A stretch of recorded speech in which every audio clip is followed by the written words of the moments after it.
Perfect. We're live. We're going. Okay, perfect.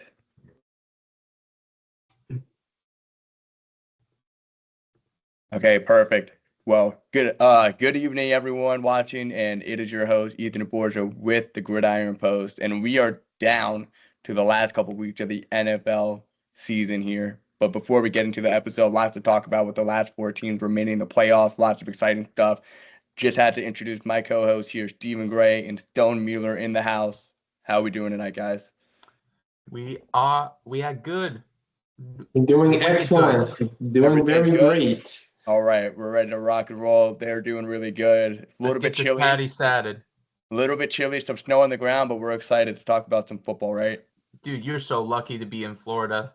I know, but yeah, I'm like, dude, it's got all it's that 10 warm degrees weather here down there. Oh my goodness, it's 10 degrees here. Oh my god! But I think the Panhandle. It's gonna get down to 8 degrees here. Like Tallahassee and Panama City, like on the Panhandle, they're getting a little bit of snow, which is crazy, but it's really cold. Wow. We're glad to be inside talking about football. We can't complain, right? Mm-hmm. Yeah, no complaints. No complaints. But first order of news, just in today, breaking news: Chicago Bears go out and get their guy Ben Johnson. I mean, Detroit Lions recently lost. Ben Johnson, was reports of getting a head coaching gig somewhere. Chicago. He ended up in Chicago. Will be under Caleb Williams in his second year after completing his rookie year. Steven, I'll start with you. What are your thoughts on Ben Johnson and how can he make Chicago a little bit more successful down the road?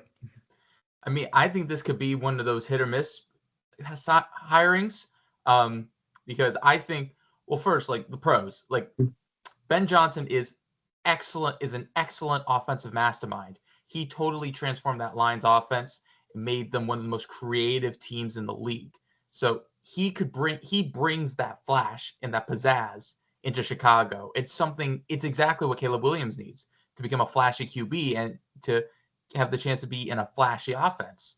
That is like the perfect thing for him. The only downside I have is that the risk is that he could be so offensive minded that he forgets to build his defense. It's like there's the risk that he could become like a Josh McDaniels, like an excellent offensive mind, just doesn't know how to orchestrate a team. Time's going to tell on how this goes. I mean, I personally think this is great for Chicago. I think this is going to work out for them. I'm just saying, like, be careful. Don't get too hyped. Like, I mean, you could be excited, but don't get like excited to the point where you're like, oh, we're going to the Super Bowl every year type of thing. You gotta see how it pans out because, like I said, it could go either way. It's like it could be go extremely well, but it could also like there's the chance that it could downfall. But overall, I think it's a big thing for Chicago. It's what they need. They need that flash and pizzazz on the team. They got it with Ben Johnson. That is for sure. That's a for sure. Gotcha. So Steven says sort of that young spark that Chicago's been looking for. Hopefully he's going to bring that offense to life, but it could go either way depending on how Chicago pans out this year and down the road. Similar sort of question for you, Stone, a little bit different. Do you think that maybe playing in the NFC North against the Lions, you got to play Detroit twice a year, is that sort of going to give away some key, like plays that he's had before? Is Dan Campbell going to sniff it out? How do you think it's going to go down in the NFC North? Well, I mean, the NFC North has just gotten way more competitive because you've got the Lions, who are still a juggernaut despite losing in a divisional round to the Commanders. You've got the Vikings, who, I mean, they won 14 games experimenting with like an unproven quarterback. So imagine what they can do with a good quarterback. And then you got the Green Bay Packers, who have been, very sneaky good despite, rebuilding. So adding Chicago to the mix, it's only going to make that division a lot more tougher. But I guess to answer your question, I have a feeling that, with Ben Johnson going to Chicago, he will know quite a bit of the ins and outs of how Detroit runs their team. But I don't think at this moment the Chicago Bears have like the star players at this moment to be able to potentially take down Detroit this upcoming season. Of course, it remains to be seen how they actually build their team during free agency and, the trading and the draft. But I just think that, at this moment, I think star power wise, I don't think the Chicago Bears, no matter who they add, unless they really go all out, I don't think they'll have enough to beat Detroit. But I think maybe tactical wise, I think he'll know some of the ins and outs of how Detroit ran their team, and I expect that he will definitely bring some of those tactics to Chicago to work with Caleb Williams, especially since Caleb Williams is a guy who just likes to just roam around the field and just throw the football whenever he can. So I just have a feeling that that type of style of play is just going to fit right into a Ben Johnson offense, and it just makes me think. I really think that Ben Johnson will try to get the most out of Caleb Williams' arm and running ability more than he did with Jared Goff, because I feel like Jared Goff is a quarterback who is more like your traditional quarterback who is look downfield, throw the football, and only run when you absolutely need to. He's not like the modern NFL quarterbacks who like to use their legs in terms of trying to get defenses to kind of react a certain way. We've seen this with how the Commanders have run their offense with Jaden Daniels. It's part of the reason why they've been unstoppable. Same can be said with a Ravens run heavy offense. So I feel like you add an offensive mastermind in Ben Johnson to a Caleb Williams, and you clean up a little bit of his game, and he has the ins and outs of how Detroit ran their team. I think that Chicago will likely be better next season, but again, like what Steven was saying, I don't really know how much success will come in first year or the second year, especially since we don't know how he does coaching wise, since you have to take into account that you have to run both an offense, a defense, and a specials team, and not just offense. So it remains to be seen how this transition will go. Could either turn out to be the next Sean McVay, or could maybe turn out to be the next Josh McDaniels. We don't know where this is going to go. Very good point. I mean, remains to be seen. He's got all offseason, build a little bit better team, a little bit better culture before camp hits, and then we will see. We'll see if the Bears can get past 5 wins this year and improve under Ben Johnson. But speaking of another team, we're gonna go to Baltimore. We're gonna see how things ended up in Buffalo. For Baltimore's sake, came up short yet again in the playoffs. Lot to be taken away from this game, but a lot on social media is around Lamar Jackson. I mean, can't get it done in the playoff, choker, can't get past the AFC Championship or divisional round in multiple consecutive years. Do we think there could be Lamar exiting Baltimore? Could we see some sort of change with Lamar or the Ravens going forward? I'll start with you, Stone. What are your takeaway from this game and Lamar in the Ravens' future? What do you think? Well, I thought Lamar Jackson, minus a few mistakes, I thought that he actually played pretty well. He threw for 254 yards with 2 touchdowns. I feel even though he did make some mistakes, it's not really Lamar Jackson's fault. Mark Andrews, he had a fumble earlier in the game that was recovered by the Bills, and of course the dropped 2-point conversion, which would have ultimately tied up the game. And I was seeing some good pointers that were being made out on social media that had Mark Andrews caught the ball, it's not a guarantee that Baltimore would have won this game, because with 1 minute and 42 seconds left in this game, and you have a quarterback like Josh Allen, all he would need to get was 50-ish yards, and they could win on a field goal. So in my opinion, I feel like it was more of a team effort that costed the Ravens the game more than Lamar Jackson. Lamar Jackson had one hell of a season.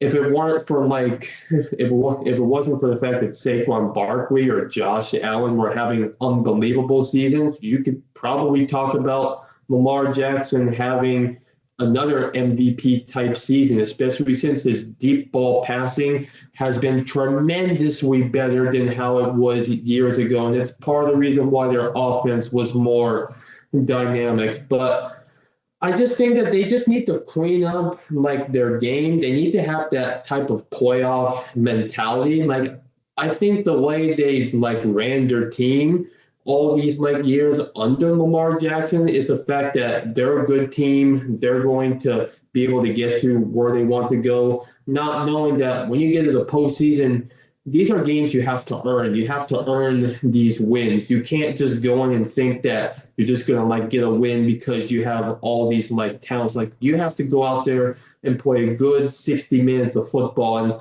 to be honest with you, they did not really play a clean 60 minutes of football. Like they fumbled the ball, they turned over the ball. The Buffalo Bills came up with key stops. They got the key scores. And because of that, I just think that the right team won this game here. Gotcha. I mean, Stone mentioned the right team won. Obviously, Buffalo was the more put together team, could put together 4 quarters of clean football, limiting the turnovers, taking advantage of Baltimore turnovers and just playing great ball that game. I guess, Steven, I'll go to you. Like, what does Baltimore just do going forward? Do they make a splash in off season? Do they make a couple moves? Do they keep the same team? Maybe make some coaching adjustments? I mean, how did Baltimore get to the Super Bowl, Steven? I think I think you got to keep a major core of this team together because this team is good. Like this team has proven that they can win. Maybe they're like 1 or 2 key pieces away, maybe on offense and defense. One thing's for sure, definitely the Baltimore Ravens are good because of Lamar Jackson. He is a generational talent. He may not have any Super Bowls to prove it, but he makes this team better. Like you gotta put good people around him. I mean, they put good people around him. You got Derrick Henry, Mac Andrews, Isaiah Likely, Zay Flowers. Like I said, I think they're like 1 or 2 key pieces away, maybe on both sides of the ball, that could propel them into a Super Bowl. They definitely cannot afford. They definitely don't want to blow this thing up because they have a good team. I mean, I also want to point out, like, just from a history perspective, Peyton Manning didn't win a Super Bowl until like 4, 5, 6, 7, like until like his 8th or 9th season. I think, yeah, like until his 9th season in the league. And Lamar Jackson's approaching that point in his career. So we need to continue to be patient with Jackson because it's just, like I said, they're a couple pieces away from making a bigger splash. So, and maybe in the coaching area, I don't know, maybe some different coordinator minds would help out. I mean, like it's up in the air, but this team cannot afford to have a full destruction because they are still capable of winning. It's just they need to put together the right pieces to help them win in the playoffs when it matters most. Gotcha. I mean, this picture speaks for itself. Mark Andrews dropping that crucial 2-point conversion to tie the game up. I know Stone mentioned, Buffalo still would have a minute and a half to drive down the field and, get a field goal or get a touchdown and put up 6 to end the game. I guess Baltimore fans around the world or anyone who wanted the Ravens to win this game, what is your message to them blaming Mark Andrews for the game? Like, are you siding with them? Are you like trying to protect Mark? Like, I'll start with you, Steven. What is your sort of message to those fans blaming Mark Andrews for the loss? I mean, at the end of the day, everybody's human. Nobody is freak who could just do everything. Like, these athletes have the highest expectations in the league. And when they make 1 or 2 crucial mistakes, then they're getting ripped on by people who are not nearly as good as them. Like, I mean, the people that rip on them, you can almost tell them, well, why don't you go out there and try to do that? Why don't you go out there and try to catch this ball?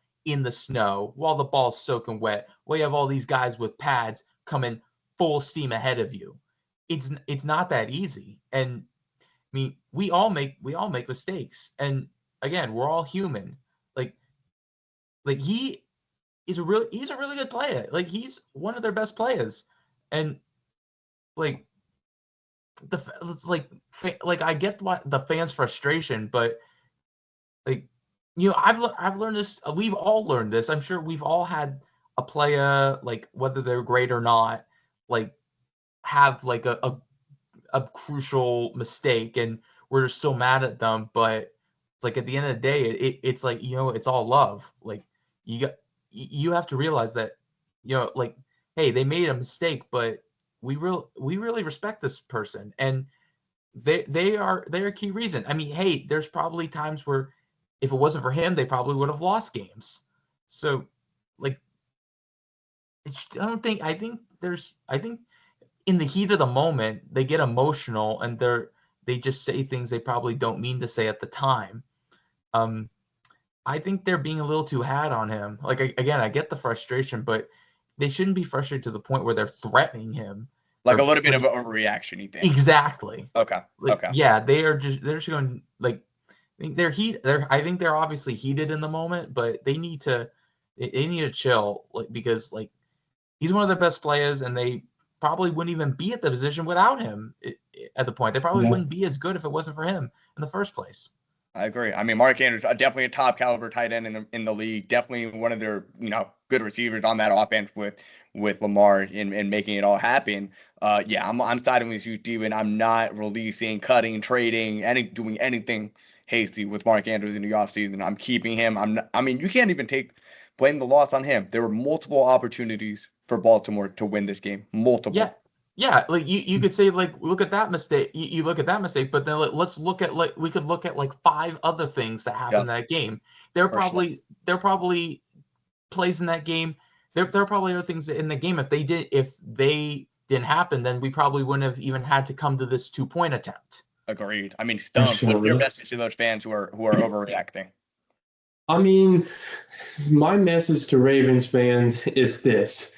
One, you all had a great season. Like 12 wins in the NFL is no joke. You have to be good to even get to 12 wins. 2, Mark Andrews is a veteran tight end. He's a tight end who has done, you know, a lot of great stuff for your franchise. He's helped to win you some key playoff. He's helped to win you some key playoff games. He's helped to elevate your franchise to where it is right now. He's the veteran that allows the offense to, like, keep going. And I just think that, you know, I mean, I understand that, you know, in the moment I get that in the moment you're like frustrated that he dropped like a key, like, game tying 2-point conversion. To be honest with you, I mean, I would be frustrated in the moment if one of my, like, favorite players had made a mistake that costed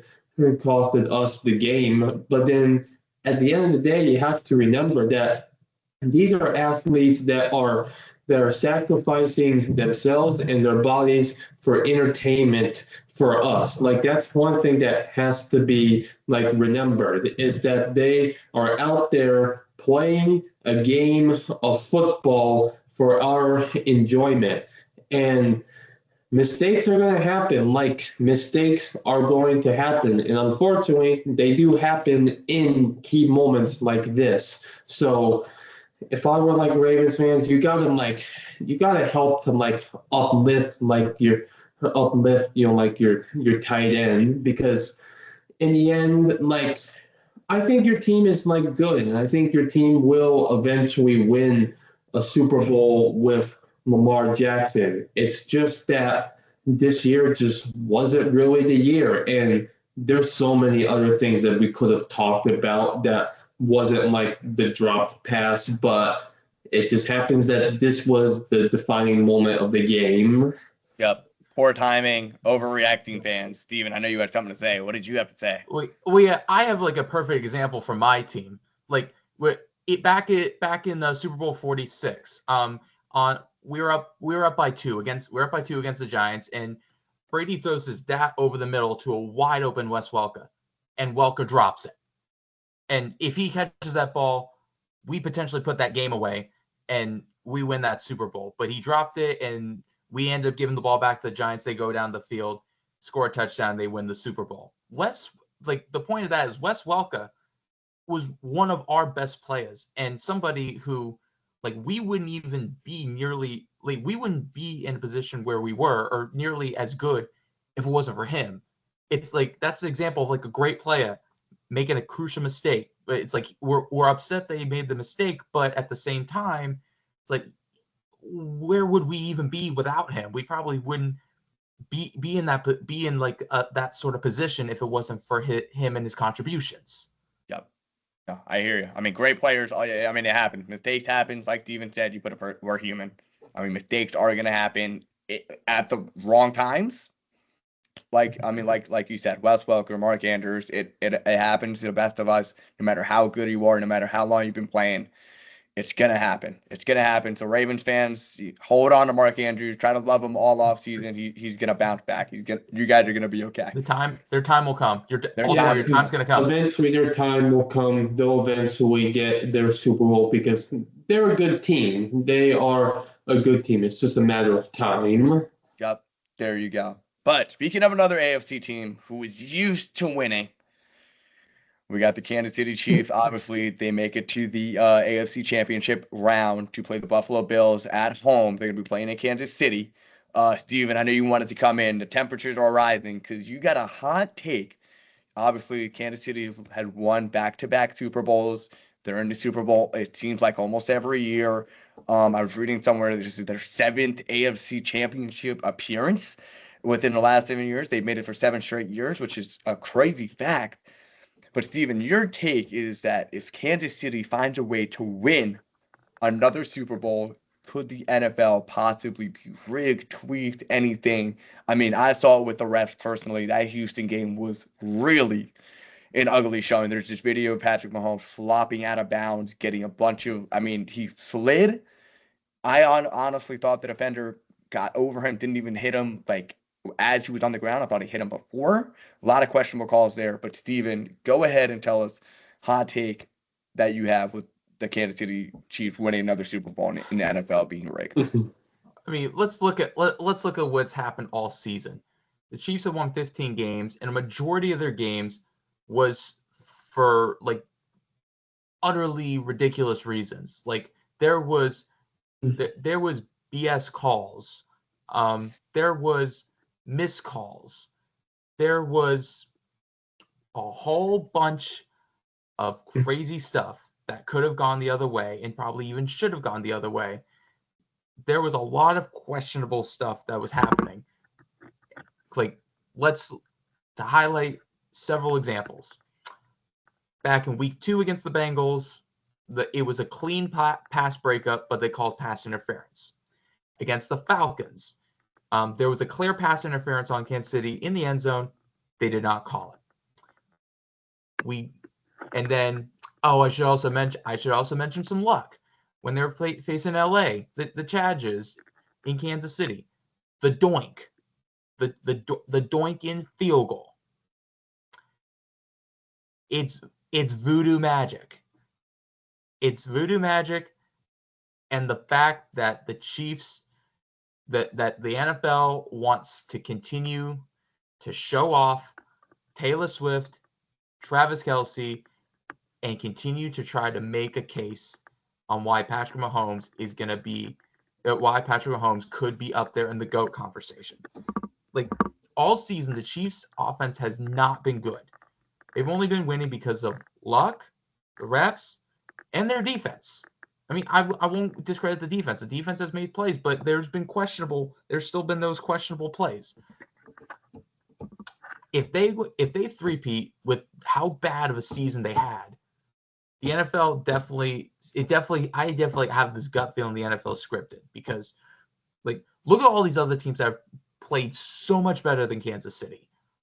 Buffalo, Baltimore, Detroit, all these teams had so much better offenses, yet this team with all these flukes have 15 wins, and they're 1 win away from getting back to the Super Bowl again. No team should ever be this lucky. No team should ever be this lucky. No team could ever be so lucky that they win 15 games. If they're like just above 500, being a playoff team, like okay, but 15 wins is ridiculous. And like Ethan was pointing out, on that Texans game, there was so much BS. Like there was the flop, there was the unnecessary roughness penalty, but no, they didn't even touch Mahomes. The two Texans defenders hit each other, yet they still called the penalty. They basically got penalized for hitting each other. Like I don't know how you don't think it's scripted after that game. I mean, if they win and they three-peat, it's scripted, because the NFL just wants to continue to praise Kansas City. They want to continue to show off Taylor Swift and be like, oh my God, it's Taylor Swift. She's at the Super Bowl. Like Taylor Swift celebrating the Super Bowl. Like look at the way Taylor and Travis are looking at each other. Oh, Taylor Swift's gonna propose to Travis. Travis Kelce's gonna propose to Taylor Swift. Oh my God. My God, we don't care. The NFL, the NFL has literally been sucking up to Taylor Swift all season. And I think they just want another reason to continue to show her off, because they're desperate for attention. And this is the way they're going to get it, because they're bringing in a whole bunch of people who don't even care about football, but love Taylor Swift. And they go out there like, go Taylor's boyfriend. What's football anyway? We're just here for Taylor. I just hope that we get a repeat of what we saw earlier this season with the Bills knocking them off. We need that. We need the Bills to save America. And I know they did it earlier in the year. They beat them. They could do it again. We need them to do it again, because we cannot have another Chiefs Super Bowl where Taylor Swift steals the show. We got to shut that down. We need the Bills in the Super Bowl so we can have a watchable game. Like, because if the Chiefs are in the Super Bowl again, this game's definitely not going to be watchable. We're going to be at the edge of our seats. We're going to be stressing out. We're worrying about the fact that the Chiefs could be on the verge of winning another Super Bowl. I hear you. I mean, look, I'm going to come out and say this. This is my stance with the Kansas City Chiefs. I would have no problem if Kansas City, three-peated, demolishing teams, had the best numbers in the league, had the number one stats on offense, defense, special teams. Like, they won it fair and square, right? The issue I have with Kansas City is obviously the attention with Taylor Swift and all the extra Jackson Mahomes. I can't even get started on it, brother. But just the external factors is one thing, but the fact that you do have the blatant calls that the referees are constantly missing, and it seems to only be for them. And it hurts when, I'm a Raiders fan. We play them twice a year. One of the games, November 29th, we were playing Kansas City, driving down the field. They supposedly whistled to play dead. It ended up being a fumble on the botched snap to Aiden O'Connell. Kansas City won the game. I mean, it hurts personally as a fan when you're in the division with them and they're playing you and they beat you, not because they're better, but because of those calls that they're missing every single week. Like Steven was saying, that's the frustrating part for me. And that's why, the NFL could be rigged in a way that the referees are constantly missing or creating calls that don't need to be made in the favor of Kansas City. I think that's the part where I struggle. And I would have no problem if Kansas City was number one every category, had a dominant team, like absolutely obliterating teams. I would have no problem with that. Exactly. Yeah. It's like, okay, let's look at an example, the Patriots dynasty compared to the Chiefs right now. Like the Patriots just blew everybody out. They dominated everybody. Right. Like that's one thing. They just dominated everybody. But and like Ethan was saying, if the Chiefs just dominated, that's one thing. It's like, okay, they were the better team. But not when there's all these other teams that are so much better than them, and they're winning all these games just because of all this luck and all these missed calls that seem like it doesn't seem like it's questionable to wonder if these are on purpose or not. For sure. Yep. I'll go. I mean, Stone, I know we just ranted about that real quick, but I guess my Let's hear question your is, side. if Kansas City does end up hypothetically like in another dimension, or it could be this dimension, we don't know because we're in the current, we're not in the future, we're not in the Super Bowl in New Orleans yet. If they do end up winning the Super Bowl this year, three-peating, do all of that, having their festivities, do you firmly believe, unbiased, Stone, do you firmly believe that Kansas City was the best team in the NFL? Because the Super Bowl is a representation. If you win the Super Bowl, you were the best team in the National Football Team. You were better than every team, and you straight up won. Do you think Kansas City is the best team in the NFL if they happen to three-peat this year? No, Okay. absolutely not. I mean, I'm on if you the same take a page. look, if you look at how they've won their games, there are much better like teams. In fact, I would even go out and argue there's probably at least 5 teams in the NFC that are better than Kansas City. One of them, and I'm saying this unbiased, one of them being the Commanders with the way they've been playing the last several weeks. I mean, the way Kansas City has played, it almost seems like if they kind of hang around in the games, which I mean, yeah, Kansas City may be excellent at managing in-game situations because Andy Reid has gotten better at managing a game, but it's a little bit unorthodox and straight up ridiculous when you have these kind of blatant penalties being called for absolutely no apparent reason. And yeah, I just don't know what to really say. I haven't watched a lot of Chiefs football. The only thing I've seen is those calls on social media, to be honest with you. But what I've seen has been very bad. Honestly, very bad. I think there's at least 5 teams in the NFC that could beat Kansas City, and I think there's at least 3 teams in the AFC that could beat Kansas City. That being Buffalo, Baltimore, and dude, I forgot who the other. Maybe only 2 teams. Realistically, only 2 teams in the AFC. So yeah, 7 other teams that I think are more qualified than Kansas City in terms of talent and how they've actually won their games. So I just think I mean the thing is, I get that player safety has become a more important thing, but when we look at the game in Detroit, we saw Jared Goff get absolutely rocked by forgot who the guy's name is, but he got one of the Commander players. No flag, no nothing. Can you imagine if that same player delivered that same type of hit to Patrick Mahomes? That player probably would be personally escorted off the field with the way they've been calling the games. And I can imagine that the Commander fans on here would be going absolutely crazy.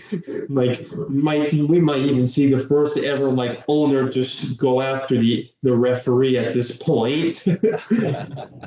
I hear you. But I really like how you mentioned Jared Goff because it was, I mean, tragic for us because we picked Detroit to win the whole thing. But the Lions, oh man, they came in number 1 seed. They were at the top of our power rankings halfway through the year. We predicted for them to win the Super Bowl. Unbiased.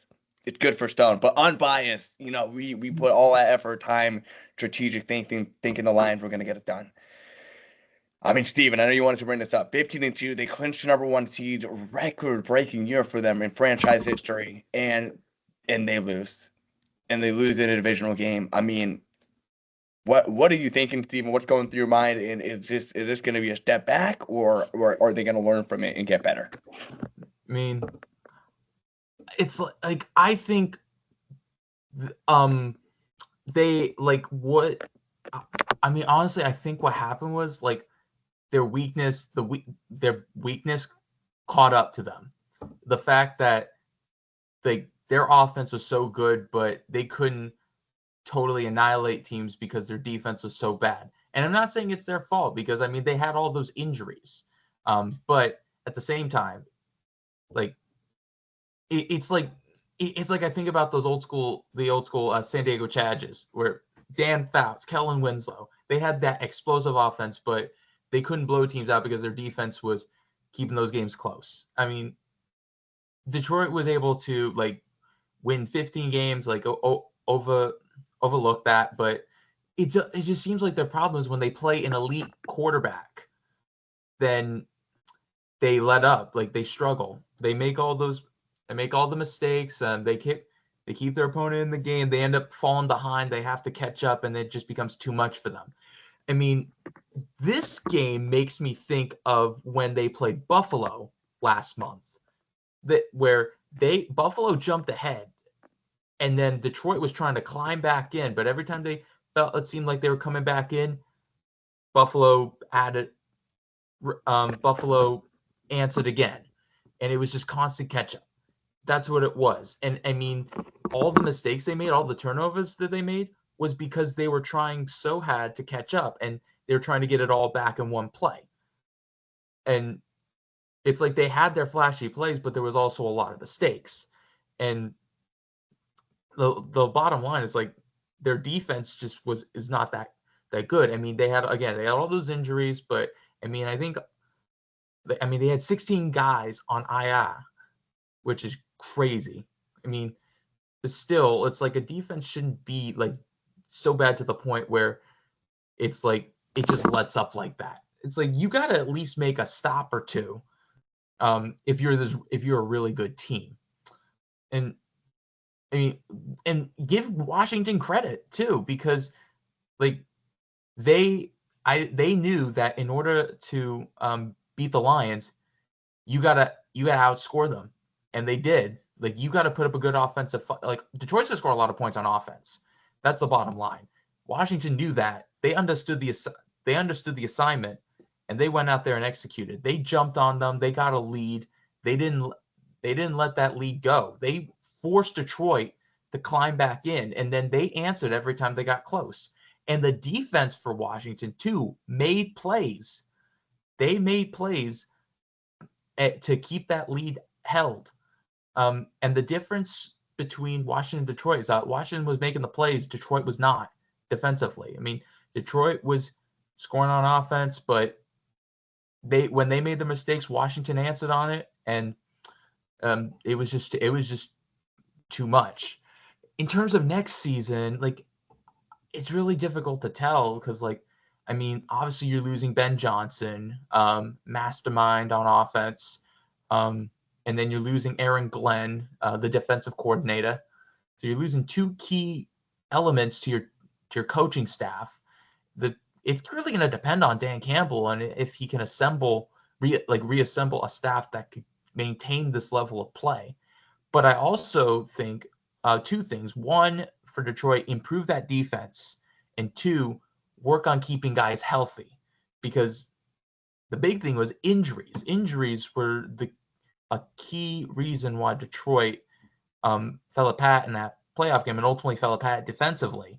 I mean, and they need to like build their defense to the point where they can compete with the good QBs, like contain the good QBs. Like, sure, they might like keep them, like have them have games where they'll make some plays, but they're not just going to run all over you for the entire 60 minutes. So Detroit will still be good. Like, I just don't know if we're going to see this type of dominance again. Because like, I mean, losing the coaching staff, and then like, I think like you got to restructure contracts. You got to kind of add some new pieces.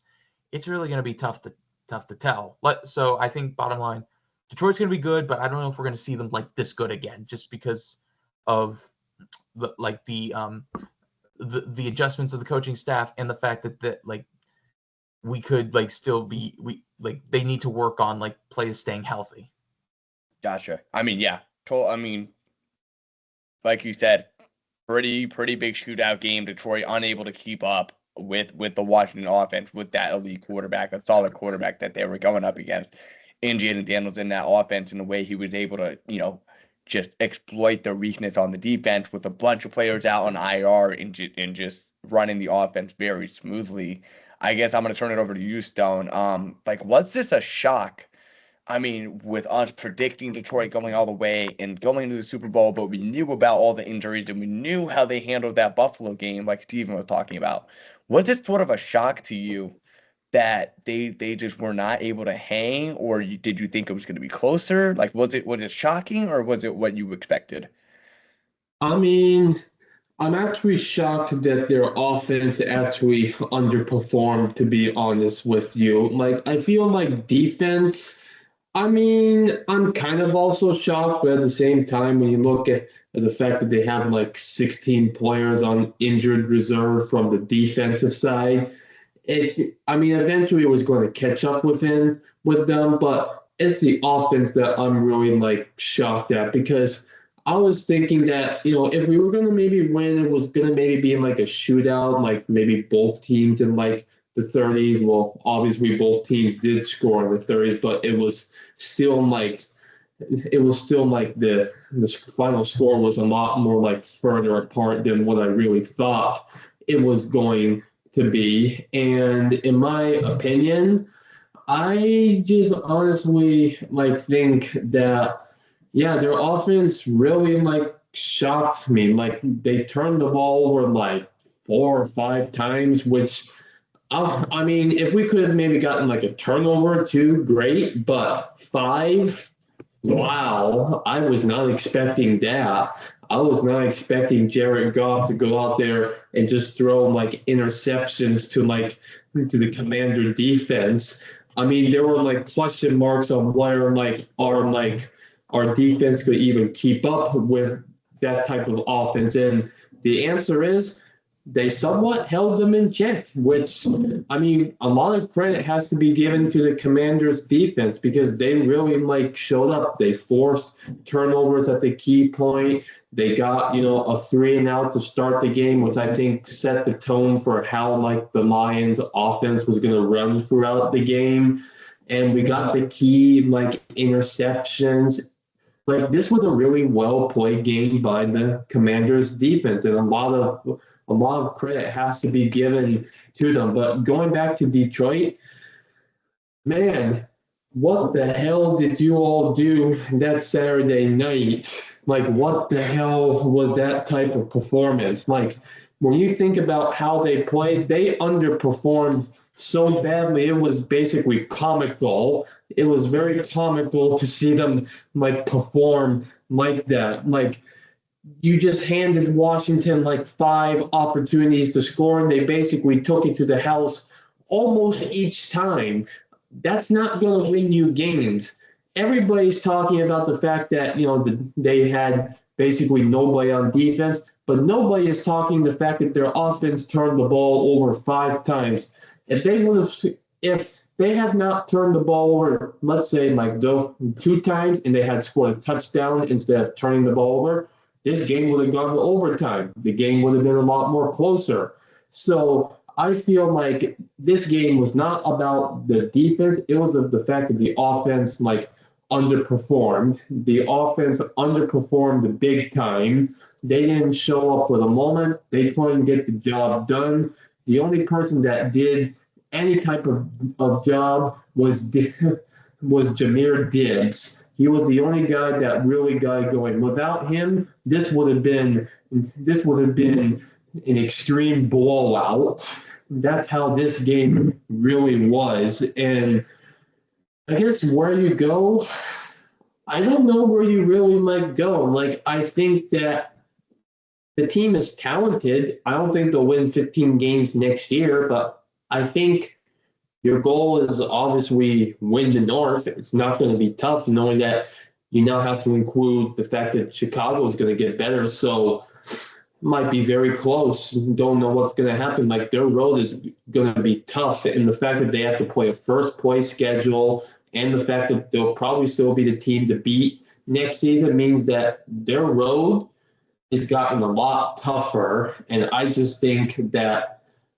this was their chance to go and actually win the Super Bowl, and they couldn't even make it a championship game. So they're going to need to do a lot of regrouping because clearly one of their kneecaps have already been bitten out. Yeah. I mean, so crazy that yeah. Obviously, Detroit, a lot of work to do. Can they keep up the 15-win seasons? I mean, probably unlikely, but I mean, we'll see. Future has yet to unfold for the Lions going down the road for next season. Rip our Super Bowl pick. I know, rip our Super Bowl pick. Rip Super Bowl pick, but the dream is still alive. Dream is I still mean, alive yeah, for like Stone literally does not care. So Stone is literally okay. doesn't- Stone is okay with the L because it turned into a W. Yeah, because like we took an L altogether, but ultimately for him, on a personal note, he had a W. It was a sacrifice, and we're glad it's working out for you, Stone. Because I mean, the sacrifice would really paid off. Would paid off, and all odds against the Commanders. They came out big, but obviously, we want to talk about the Commanders. We want to talk about what lies ahead. They're one of the last 4 teams in the NFL standing. They have 2 games to get to that dream that Stone is always dreaming of and thinking about. You can almost taste it. Yeah, exactly. We're 1 win away. Exactly. I mean, Stone, me and you were talking a little bit about this before the show. They gotta play Philadelphia, who's a familiar opponent. They've played them twice this year. They've split a game apiece. They both won 1 game each. We recapped the Lions game. We know how that went. But I guess my question for you, Stone, is what do they have to do to get to New Orleans? What do they have to do in this game coming up against Philadelphia, NFC East rival? They're so familiar with each other, split a game apiece. What does Washington have to do to capitalize and get a win in Philadelphia? Easy. They just need to stuff all the running lanes so that Saquon Barkley cannot get like 20 yards per carry. Because if you watch how Saquon teared apart that Rams like defensive front, man, I don't know what he's going to do against our defensive front, especially if Deron Payne is not able to play this coming Sunday. So the emphasis has got to be stuff all the running lanes and then just play good one-on-one against their receivers, like Marshawn Lattimore versus A.J. Brown. Like, if Lattimore can shut down A.J. Brown and our secondary, like, cornerbacks can be able to, like, stop the other, like, Eagles, like, wide receivers, like Devontae Smith, I think we can get this job done because, to be honest with you, some will say that the Eagles are a tough opponent. And when you look at on the surface level, yeah, they are a tough opponent. But if you do a little bit of like digging into like their team, there are some holes that can be exploited. Let's first talk about the offense.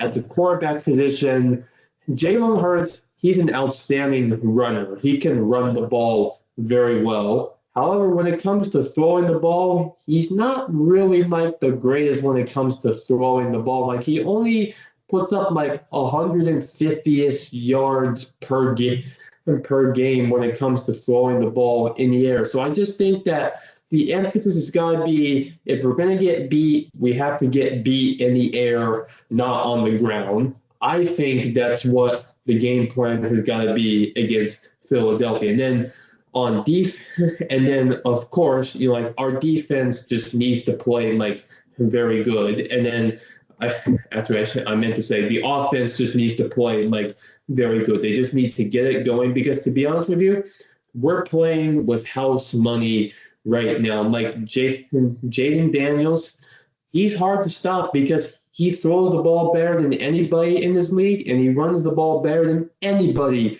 in this league, which means it's like, if you want to stop his run game, he'll just throw the ball. If you want to stop his throwing game, he'll just run the ball. So basically, you have to pick your poison at this point. Like, our offense is so like dominant that I think that if we can get into like a shootout matchup with the Eagles, I think we can come out on top. I think for the Eagles' sake, I think they'll have to play a really good defensive game if they want to have like any chance of getting by the Commanders, because their team is built with their elite defense, and it's not going to be easy for the Commanders. But I think that if we can put up some good amount of points against the Eagles' defense, I think we can get the job done. Gotcha. I mean, yeah, it's gonna be I mean, I just love how it's the NFC East rivalry game in the NFC Championship. I mean, the NFC East has been almost just talked bad about for all these years about how like they only get in because they have one mediocre team. It's crazy that this year they have two really solid teams out of that division. What I think is really cool that they have two solid teams out of their division, both in the championship round, trying to punch their ticket to the Super Bowl. And it's really cool to me. They split the series this year, which is really cool. But Steven, I wanted to get your take on this. I mean, from the Commanders' perspective, splitting a game apiece with the Eagles, going into a territory that they're used to going into, is this honestly sort of best case scenario for Washington? Going to Philadelphia, a place where they played before, they know who they're going up against, they know what's in store for them. I mean, do you think this is sort of a win for the Commanders going against a rival that they're familiar with? Well, I think, yeah, well, I think going to the same place for a second time, and it will definitely help them, so they know what to prepare for. And the fact they go there every year, that is also an advantage. I think they I know you don't like to lose, but I feel like in some ways losing that first game seems like it could help in some ways because you learn from the loss, and because you learn on what you didn't do well, what you could do to improve on for the next time when you go out there and try to win the game. I mean, I think, yeah, it's like playing them for a third time and playing in Philadelphia a second time. Definitely, I mean, they know what to expect, but I mean, playing in Philadelphia is just really difficult. Those fans are rowdy, they're loud, they're crazy. I mean, and hey, Washington knows that because they go there once a year. But they are flying high. They have all the momentum. They just beat the best team in the league, hands down. They did it in fashion. It's like it's like they have all that momentum coming in, and I wouldn't be surprised if they come out there in a flash. I mean, if their offense does what they've done, did what they did last week, we could this could be very interesting. It's like Philly's defense will definitely is a little bit better than Detroit, in terms of health and all that. I don't think Washington's going to put 40 something points on them. Be a little bit tighter, but I mean, Washington's still going to make the plays. They're going to make the plays. I mean, and the key for them, like Stone was saying, the big key, the number one key, you have to shut down Saquon Barkley. That is the number one priority, because if you let him go off, it's over. Because all you have to do is lock him up, and then you're forcing Jalen Hurts to throw. And as we've seen all season, Philly has not been great in the passing game. So you have to shut down the X factor, and that's Saquon. I think, worst case scenario for them is they allow him to rip off one or two big runs. Maybe not touchdowns, but maybe one or two big runs that set up maybe a field goal, or maybe set up a touchdown or something. But you can't let him, you can't do what the Rams did and allow 2 long TD runs. And they did that twice in both matchups. The Rams did that twice in both matchups. They allowed 2 big TD runs. You don't win doing that. And Commanders understand that. They played them twice. They know what to do. And they went through it. They allowed a big run to Barkley in that game in Philadelphia. That was a touchdown. They know they have to shut him down. Literally, Barkley's the one guy you got to shut down, because if you keep him in contain, then you can attack their weaknesses. And that's the key to victory for Washington. They have a shot, but I just think about the fact that if Barkley goes off, and the fact you're playing in Philly with that raucous crowd, it's going to be insanely difficult for it to happen. Like I said, I'm not doubting it. Washington has shocked us. They literally just beat Detroit. This is a toss. This game's going to be a toss-up. It could go either way, but no team's going to blow out. It's going to come down to the wire. That is for sure. I mean, for sure. I mean, we're just perspective hopping here because next, I mean, we're actually going to go up to the bird nest and talk about Philly. I mean, they barely edged out Los Angeles last weekend. It came down to the wire. I mean, Philadelphia gave Matthew Stafford the opportunity to drive down the field, came up short, ended up running out the clock to end the game. Close game. Stone, I know you wanted to talk about Philadelphia going into this NFC matchup that we've all been talking about right here. Like should Philadelphia with, Jalen Hurts being a little bit banged up, coming back into it, getting a little bit slower with the passing game, but still getting the job done. Do you think that Philadelphia should be confident, concerned, nervous, sort of, neutral on going into this game against a familiar opponent, but also just the way they've been playing? How do you think that the Philadelphia Eagles locker room and their coaching staff should be feeling going into this game, Stone? I honestly think that the Philadelphia Eagles should probably be a tad bit nervous of what they're about to face this coming Sunday, and here's why. One, you're going up against a very hot team who has not only just come off of being the best team in football in the Detroit Lions, but the fact that they have won literally every single game since they've come off their bye week like a month and so ago. Like they're literally a red hot team who's playing with house money, who has no expectations at this point because they've already exceeded their expectations that they're essentially playing free football. And when you're playing free football and you're this good, this is basically where you just start to underestimate your team. And then when you underestimate, the team that you're about to play in the Commanders, that's basically where the damage, I think, gets done because Detroit, they underestimated the Commanders. Look what the Commanders did to the Lions. They dominated them. I think we're seeing it again.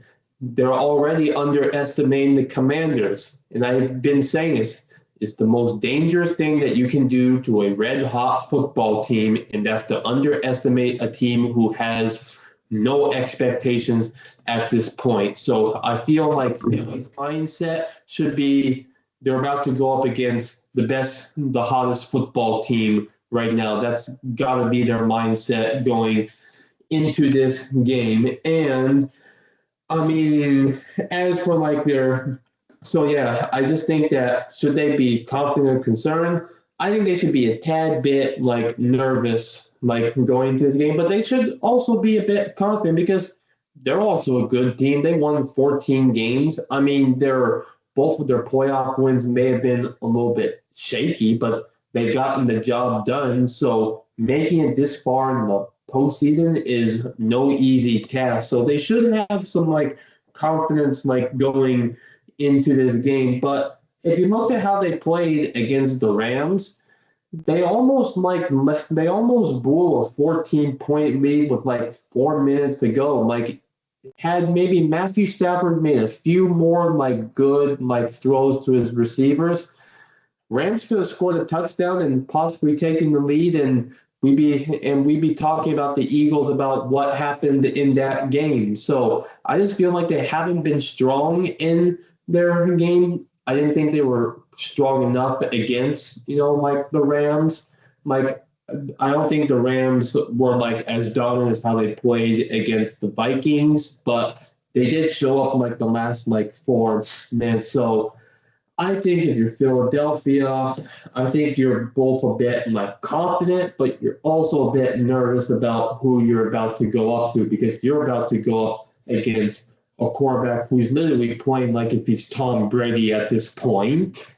Yeah, I mean, Steven, I know we've been talking a lot about Saquon, the running game for Philadelphia, going into this matchup against the Commanders. I guess my question for you, Steven, is we haven't really touched on the passing game. I know Stone mentioned Marshawn Lattimore, trying to lock up AJ Brown, and then those other secondary defenders, locking up Devontae Smith, Dallas Goedert, and other receivers on that offense. My question for you, Steven, is I mean, how are you feeling about Jalen Hurts? Are you concerned with how he's been playing? Are you optimistic that he's, getting healthier from the concussion and is going to learn and get better as he plays this game? What's your take on Jalen Hurts? Because obviously, passing game is going to make that offense more complete, giving them a better chance to win. What do you think? I mean, I am kind of concerned just based off how he's been playing this postseason. I mean, he has like a few good plays, but he's not like the Jalen Hurts we saw in the playoffs 2 years ago, where he just would go out there and just be like this insane super freak athlete. Like, he's making plays, but like not too many of them. It's like he's doing just enough, but it seems like he's really relying on Saquon to carry the load.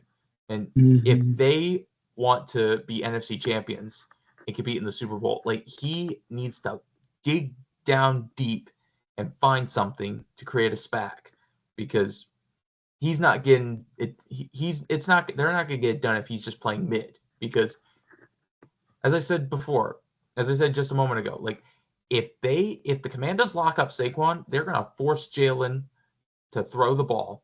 And with how much they've been struggling with the passing game, not just this postseason, but they haven't been great this season with the passing. If it keeps up that way, like, it's not going to end well for Philly. Because, I mean, even though they have those two top-notch receivers, A.J. Brown, Devontae Smith, like, Hurts hasn't been getting the ball to them. Like, and Dallas got it for that matter as well. Like, he needs to, like, get his head out of his butt and just figure it out if he wants to, like, be the reason to lead this team to the promised land. Because we don't want, like, if Philly somehow wins and then wins the Super Bowl, like, you don't want, because people are gonna throw in the conspiracies like, oh, he got carried by Saquon, like, he won the Super Bowl because Saquon he was literally the sole reason that Jalen's got a ring and all that. Like, Jalen needs to do his part. He needs to go out there and show why, like, he is a top-notch QB in this league. Like, I get that he's injured, he's coming off a concussion, but I mean, it's been like 3 weeks. It's been like 3 or 4 weeks. It's like, it's enough's enough. Like, he's got to go out there and show his worth. He's got to go out there, and if they want to win, he needs to be great, because you can't just keep giving the ball to Saquon and expect him to make a magical play, a big play or a magical play every single time, because somebody is going to stop him. So when they stop him, he's going to be called upon, and when called upon, he needs to step up. Well said. I mean, exciting matchup for Philly and Washington going to the NFC Championship round to punch their ticket in New Orleans. But last part of the show that we got, I know that we wanted to play a video for you guys and react to it. So let me get that rolling for you guys. It's coming from the Detroit Radio. Want Detroit. Then you got Detroit. Yep. And Commanders fans, Detroit's got you and your third worst rushing defense in the NFL and your rookie quarterback and just an insane environment Saturday night where we got all day to get right, if you know what I mean. You have no concept of what you're walking into. None whatsoever. We are 60 minutes away from hosting an NFC Championship game. And if you thought that I was going to roll in here today and just be calm about that and say, let it play out and stuff like that, I will not. And this, we can just record and run back tomorrow and Wednesday and Thursday. And then Friday, I'll be even more extra about it. We are 60 minutes away from hosting the NFC Championship game here in Detroit to go to the Super Bowl. We are 60 minutes from. You think that you're going to walk in here and stop that from happening? Stand on business, Stand on business. And your awful defense and your rookie quarterback, you think you're going to stop that? Ain't no way. The rookie Oh, my God. Oh, my God. What a movie. Yeah, Stone sent us that video during the week. Stone sent us that video during the week, and we all agreed, keep the receipt. Because he said if Washington pulls it off, we need to keep the receipt. And we're playing this video if the Commanders beat the Lions. And guess what? The Commanders beat the Lions, so we're going to show this. So we just showed this video to you. Like, do you realize that you were literally, like, poking the bear at this point? Like, that type of, like, video, you're just poking the bear. Like, you're asking to be eliminated, like, at this point. Like, I mean, when you said that you're 60 minutes away from hosting a championship game, I think you meant to say you're 1,080 minutes away now from hosting an NFC championship game. Steven, what's your take on that video, man? No, well, I think Detroit just didn't know how to act. Like they haven't been good like in their entire for since like the 50s, before the Super Bowls even existed. They didn't know how to act. They got way too confident. They got way in their heads. They were like, oh yeah, we don't have to worry about anybody. Super Bowl, we got Super Bowl. Super Bowl's a lock. That's all us. We're winning the Super Bowl. That's just like it's good. It's like love. It's like you love seeing fans with confidence, but like it goes to a certain extent. You can't just like go out there and talk the talk when you haven't really done much. I mean, stuff like that. People are gonna save the receipt, and because if you lose, like you're gonna get ripped on. And it came back to bite them. It really bit them in the butt this time. Yeah, karma is a bitch. Yeah, that just made me believe that karma is actually a real thing. What goes around comes around. What comes around goes around, and it came back to them like in a big way. Oh, it was like, yeah. He said, like, Stone found that video. He sent it to us, and he said, "This just makes me want to beat them even more now." Yep, I remember watching that video. He literally channeled his inner Michael Jordan, like and from the doc. It became personal with me. It became Stone took it personally. The Commanders took it personally. I mean, that's the type of video that I expect the Eagles fans to be making, not Lions fans. I mean, because at least the Eagles have a Super Bowl. They have recent success. The Lions haven't even won a Super Bowl. Haven't even been to a Super Bowl. They like the best they could do is NFL championships, like from the 50s. Like, exactly, like pre-Super Bowl dates. Like it's sad. It's sad. Like they have not had like any sort of like real success in their franchise's history, and now like with the recent uproar, they had the greatest season in their history. They didn't know how to act. They didn't know how to control themselves. Yep. They got way too cocky. So cocky. It was so unbelievable what I was watching. Like, why are y'all taking shots at the commies when you haven't like even played them like this season? Like, what did we do to y'all to deserve that type of video? It's almost like they jinxed themselves. Yeah, like they thought the Commanders like just were lucky and snuck away with that field goal against Tampa, and they were like, "Oh yeah, we're gonna steamroll them." Like this team wasn't even supposed to be here. But they surprised them. Yeah, like nobody thought Washington was gonna win, yet they shocked the world. Shocker. But now Detroit's not playing in the championship round. Washington is. I mean, we got after this weekend, we find out who's going to play in the Super Bowl, and we have the best two teams in the league playing in the Super Bowl weekend in New Orleans.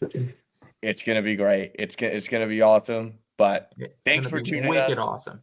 Thanks for tuning in. Great this episode. We're going to see you guys next Tuesday when we find out who's in the Super Bowl. We'll make our Super Bowl picks, and then we'll see you again. Yes, so have a good night. For sure. All right. See ya and go Commanders. Yep.